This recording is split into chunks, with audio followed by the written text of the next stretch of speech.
Bienvenue sur Philosophie bouddhiste, l'espace où les enseignements anciens rencontrent les défis modernes. Ici, nous explorons la sagesse du Bouddha pour cultiver la paix intérieure, la compassion et l'épanouissement. Ce n'est pas lorsque tout devient silencieux à l'extérieur que la paix commence. C'est lorsque l'on n'a plus besoin de se fuir. Il y a un moment rare et simple où un être humain cesse de courir. Ce n'est pas une retraite dans la forêt, ni un silence imposé par la fatigue ou l'ennui. C'est une suspension intérieure, une absence soudaine de guerre entre les pensées. Comme si, dans ce chaos millénaire, quelqu'un avait déposé l'épée. Cet instant est souvent confondu avec la solitude. Mais c'est autre chose. Ce n'est pas une pièce vide, c'est un temple que l'on découvre en soi. La première tasse d'un karma purifié n'est pas dans les choses qui changent autour de toi. C'est dans ce que tu n'as plus besoin de poursuivre. Les anciens disaient que le mental est comme un singe blessé. Il saute, hurle, réclame. Il veut avoir raison, il veut qu'on l'entende. Mais quand le karma se résorbe, ce singe se calme, non pas parce qu'il a trouvé ce qu'il cherchait, mais parce qu'il cesse enfin de chercher. Tu te rends compte que tu n'as jamais été à l'extérieur de toi-même, que chaque quête n'était qu'un détour pour revenir là où la respiration est claire, là où ton propre regard ne juge plus. Au début, cela peut déranger. Le silence, lorsqu'il n'est pas encore apprivoisé, semble menaçant, comme une chambre trop grande. Mais peu à peu, ce silence devient familier. Non pas parce qu'il est vide, mais parce qu'il est plein de quelque chose d'indescriptible. Ta présence. Tu t'assois, non pour méditer, mais parce que tu n'as plus besoin de fuir. Tu ne lis plus pour éviter le vide, tu lis pour le plaisir. Tu ne parles plus pour remplir l'espace, tu parles parce que cela a un sens. Les signes extérieurs continuent. Voiture, message, voix, obligation. Mais toi, tu n'es plus en train de réagir à tout. Tu observes, tu goûtes, tu choisis. Et dans cette capacité nouvelle à ne rien vouloir ajouter au moment, il y a un signe que le karma, cette mémoire de résistance, a commencé à s'effacer. Ce n'est pas que tu n'as plus d'émotion, c'est que tu n'es plus dominé par elle. Ce n'est pas que tu n'es plus blessé, c'est que tu n'as plus besoin de blesser en retour. Le silence devient un partenaire. Et ce partenariat donne naissance à une maturité émotionnelle inédite. Tu ne dépends plus de la paix des autres pour goûter la tienne. Tu ne demandes plus aux autres de faire taire leur chaos pour retrouver le tien. Certains appellent cela l'éveil. D'autres, la fatigue sacrée. Moi, je l'appelle le retour. Car c'est bien de cela qu'il s'agit. Un retour au centre, au point d'origine. Là où l'on n'a jamais été absent, mais que l'on avait oublié. Ce n'est pas un exploit. Ce n'est pas un diplôme. C'est une porte entr'ouverte. Et la beauté, c'est que personne ne peut t'en empêcher. Pas même toi. Ce silence, il t'attend. Et si tu l'as déjà rencontré, tu le sais. Parce qu'après lui, rien ne presse, tout se révèle. Tu entres dans la pièce. Quelqu'un élève la voix. Il accuse, provoque, attend ta réaction. Il a besoin que tu mords. Et toi, tu écoutes. Tu ne replies pas. Tu ne contre-attaques pas. Ton cœur ne s'emballe pas. Et ce n'est pas parce que tu es passif. C'est parce que tu as vu, vraiment vu, ce qui appartient à l'autre et ce qui ne t'appartient plus. Il y a un moment où la douleur cesse de chercher un témoin, où ton histoire ne cherche plus à se justifier dans chaque conflit, où ton ego n'est plus un champ de bataille. Ce moment-là ne vient pas par la force. Il vient par épuisement d'un jeu qui t'a trop longtemps enchaîné. Tu ne réagis plus parce que tu sais que toute réaction est un fil qui te relie au passé. Et tu ne veux plus de cette ficelle. Pas par indifférence, mais par lucidité. Ce n'est pas une résignation, c'est une maîtrise. L'arme la plus invisible, le non-combat. L'art de ne pas être déplacé par les vagues émotionnelles. C'est ainsi que tu remarques une chose étrange. Ceux qui t'attaquaient autrefois perdent leur force. Ils ne savent plus où frapper. Car tu n'es plus une cible. Tu es un miroir lisse. Une surface qui reflète sans absorber. La colère des autres ne déclenche plus la tienne. Le mensonge n'éveille plus en toi le besoin de corrigeur.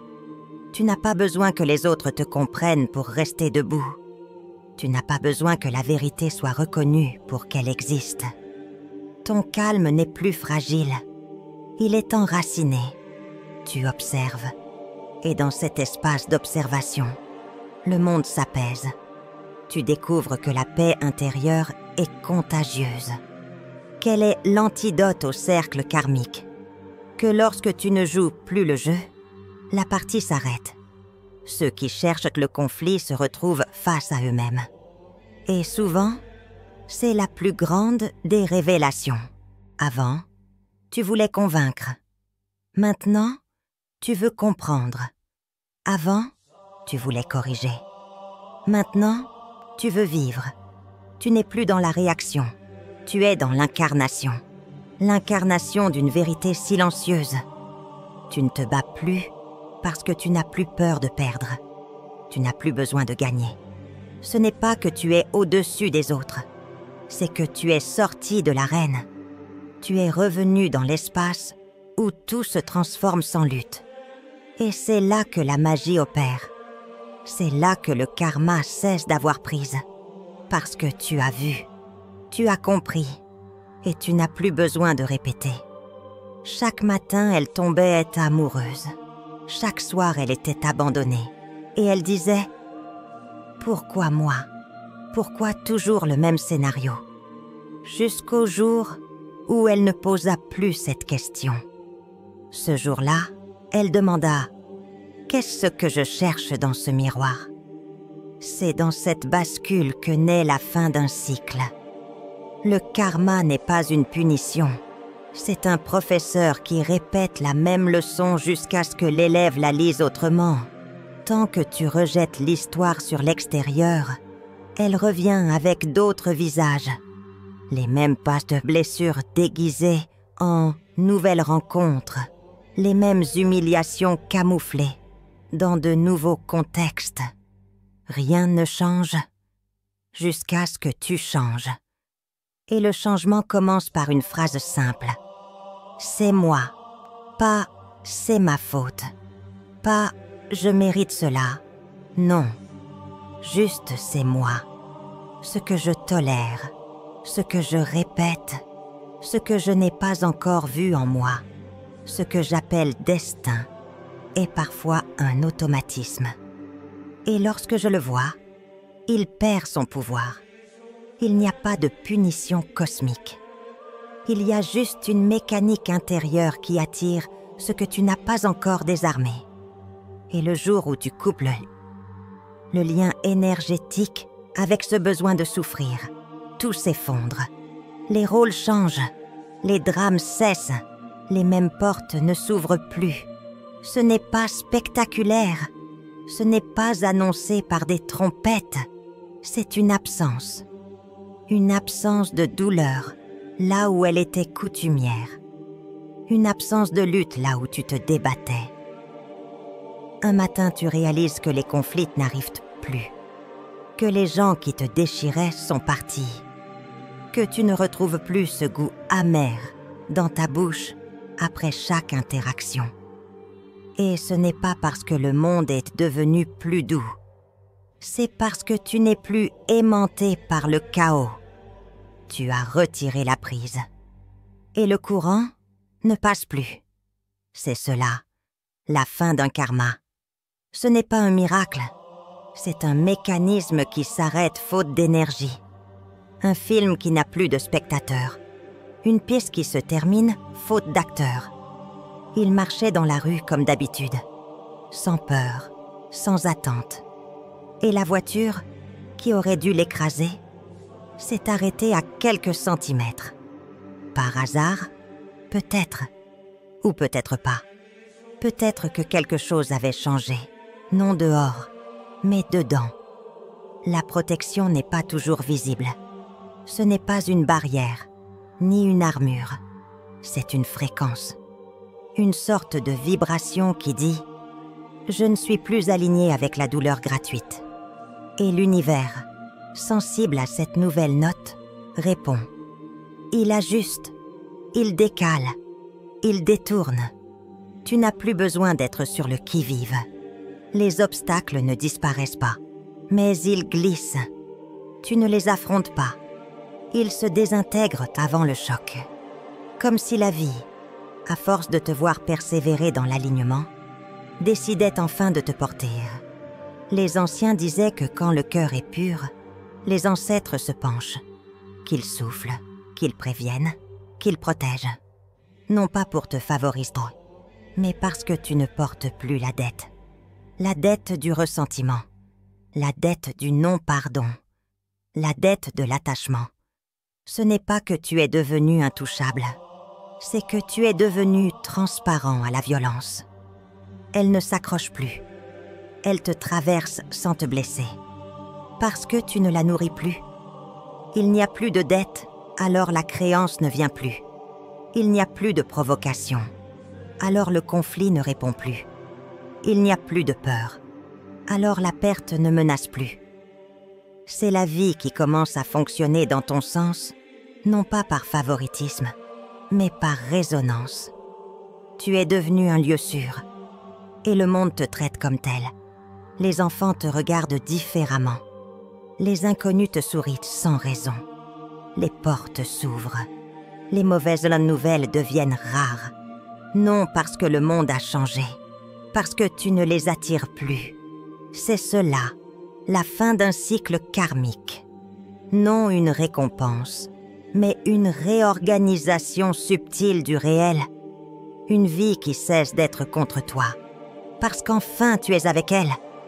Si quelque chose en toi a résonné à travers ces mots, ce n'est pas un hasard, ce n'est pas un simple texte. C'est peut-être le reflet d'un changement en cours. Garde cette vibration.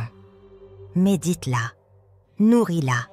Et si tu veux que cette voix s'éclaire encore plus, reste ici. Ce n'est que le début. Les autres signes arrivent, et avec eux, peut-être, une version de toi que tu n'as encore jamais rencontrée. Ce n'est pas toi qui changes les autres. C'est ce que tu ne dégages plus qui transforme leur comportement. Le jour où ton chaos cesse de parler en silence, les gens n'entendent plus l'appel de leurs propres blessures dans ta présence. Et alors, quelque chose d'étrange arrive. Les plus nerveux deviennent calmes. Les plus méfiants deviennent ouverts. Ce n'est pas un don, ni un pouvoir. C'est un retrait. Le retrait d'une onde de fond que tu projetais sans le savoir. Avant, tu croyais que c'était la faute des autres. Leur colère, leur agressivité, leur malentendu. Mais maintenant, tu regardes les choses autrement. Tu comprends que chacun ne voit dans l'autre que ce que son propre inconscient reconnaît. Et que si, à chaque tournant, on te crie dessus, on te trahit, on t'accuse, alors peut-être que quelque chose en toi les y invitait, sans intention, mais avec résonance. Puis il y a eu ce moment sans date ni lieu, où quelque chose a glissé en toi, une vieille blessure, comme un feu qui s'éteint. Tu ne t'es pas senti transformé, tu t'es senti vidé. Et ce vide, loin d'être effrayant, était stable, doux, silencieux. Et c'est là que les changements sont arrivés. D'abord petit, les vendeurs te parlaient avec gentillesse, les collègues plus patients, les inconnus spontanément souriants. Tu n'avais rien fait pour mériter cela. Et c'est précisément pour cela que tu as compris. Ce n'était pas un mérite, c'était un miroir inversé. Ce que tu ne portais plus ne se projetait plus. Tu ne te défendais plus d'avance. Tu ne soupçonnais plus. Tu ne provoquais plus de rejet d'anticipé. Tu étais là, et c'était assez. Les autres ne te craignaient plus. Mieux, ils se sentaient tranquilles. Même ceux qui d'habitude cherchent la guerre baissaient les armes. Parce que ta vibration, non pas élevée dans un sens New Age, mais nettoyée dans le sens profond, ne leur donnait plus de cible. Tu ne leur offrais plus de terrain d'affrontement. Et cette transformation n'est pas spectaculaire, elle est subtile, mais elle est puissante, car elle révèle que le karma n'est pas seulement ce que tu vis, mais ce que tu fais vivre, que ta paix intérieure devient paix extérieure, non pas en imposant, mais en étant. C'est cela, l'un des plus profonds signes d'un karma dissous. Tu n'as plus besoin d'expliquer ton calme. Il se ressent. Tu n'as plus besoin de convaincre. Ta seule présence est un apaisement. Et c'est souvent dans ces moments, sans parole, sans discours, que tu comprends. Tu ne rayonnes plus une hall histoire. Tu rayonnes une absence de lutte, une absence de plainte, une absence de rôle. Et cette absence, les autres l'appellent présence. Avant, tu te réveillais avec un manque, une tension légère, constante. Tu ne savais pas toujours ce que tu voulais, mais tu savais que ce que tu avais ne suffisait pas. Tu confondais ambition avec vide. Tu appelais rêve ce qui était parfois fuite. Et tu alimentais ce feu, par peur de t'arrêter. Car si tu t'arrêtais, le manque deviendrait visible. Puis un jour, tu as cessé de courir. Tu n'as pas renoncé à tes désirs. Tu as simplement cessé de les poursuivre avec les dents serrées. Tu les as regardés pour ce qu'ils étaient. Des formes temporaires de soif. Et dans ce regard, certains se sont effacés d'eux-mêmes. Tu n'en avais plus besoin. D'autres sont restés, mais leur nature a changé. Ils n'étaient plus des urgences. Ils étaient des invitations. Le karma agit souvent comme un appétit déguisé. Il nous pousse à désirer non pas ce qui est juste, mais ce qui répète. On veut posséder pour combler. On veut séduire pour se réparer. On veut briller pour ne plus avoir honte. Mais ces désirs, une fois vus dans leur nudité, se désamorcent. Non pas parce qu'on s'en prive, mais parce qu'on les traverse. On en voit la racine. Et on cesse de les confondre avec la vie. Et ce jour-là, les choses changent. Tu ne cours plus après les signes. Tu ne demandes plus de validation. Tu regardes la rivière couler. Et tu es content d'être sur la berge. Et comme par hasard, c'est ce jour-là que la rivière t'apporte tout ce que tu poursuivais autrefois. Pas comme une récompense, mais comme un écho. La vie donne à celui qui ne serre plus les poings. Tu deviens canal, non conteneur. Tu deviens espace, non poids. Tu ne veux plus remplir ta coupe à tout prix. Tu veux la tenir avec paix. Et dans cette paix, les bénédictions viennent sans bruit. Non pas en abondance tapageuse, mais en justesse. Les bonnes choses, au bon moment. Pas ce que tu veux pour exister, mais ce qui t'aide à continuer. Ce signe est souvent mal compris. On pense qu'il faut renoncer à tout désir.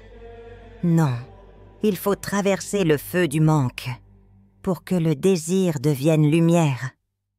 Une lumière douce qui n'éclaire pas pour brûler, mais pour guider. Et là, tu n'es plus possédé par tes envies. Tu danses avec elles et elles t'enseignent. Tu te souviens du moment où tout s'est effondré. Pas seulement un chagrin, une désintégration, une fin si vaste que même ton nom semblait en trop. À cette époque, tu pleurais, Tu maudissais. Tu voulais des réponses. Tu voulais justice. Et tu ne comprenais pas pourquoi le monde avait décidé de s'en prendre à toi. Mais les années ont passé. Ou peut-être quelques silences seulement. Et un matin, tu es revenu à cet endroit. L'intérieur de toi où la blessure brûlait. Et tu l'as regardé.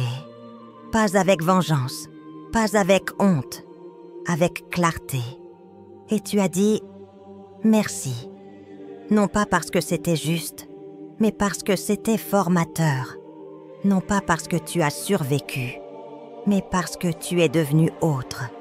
La souffrance, lorsqu'elle est intégrée, ne s'efface pas. Elle se transforme. Elle devient complice. Elle ne crie plus, elle chuchote. Elle ne pique plus, elle enseigne. Elle ne t'enferme plus, elle t'ouvre.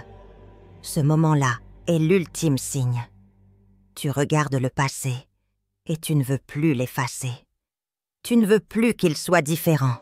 Tu veux le remercier parce qu'il t'a réveillé, parce qu'il t'a façonné, parce qu'il t'a fait passer du rôle à la réalité. Le karma ne disparaît pas parce que tu n'as plus mal. Il disparaît parce que tu sais quoi faire de ta douleur. Tu la transcris, tu la transmutes. Tu en fais un langage, une offrande, une mémoire vivante. Tu racontes ton histoire non pas pour être plein, mais pour éveiller. Tu écris avec les larmes d'hier une parole qui éclaire aujourd'hui. La vraie fin du karma n'est pas la joie. C'est la gratitude. La gratitude envers ce qui t'a cassé. Non parce que tu aimes la brisure, mais parce qu'elle t'a permis de naître autrement. Et dans ce regard nouveau, tu vois que rien n'était vain, que tout a servi, que même les déchirures étaient guidées. Et cela, personne ne peut te l'enseigner. Cela, seul ton cœur peut le reconnaître. Tu marches, et le monde ne semble plus hostile. Non pas parce qu'il a changé, mais parce que tu ne portes plus l'histoire qui le rendait agressif. Tu n'attends plus d'être compris. Tu n'espères plus être sauvé. Tu es là, sans fiction.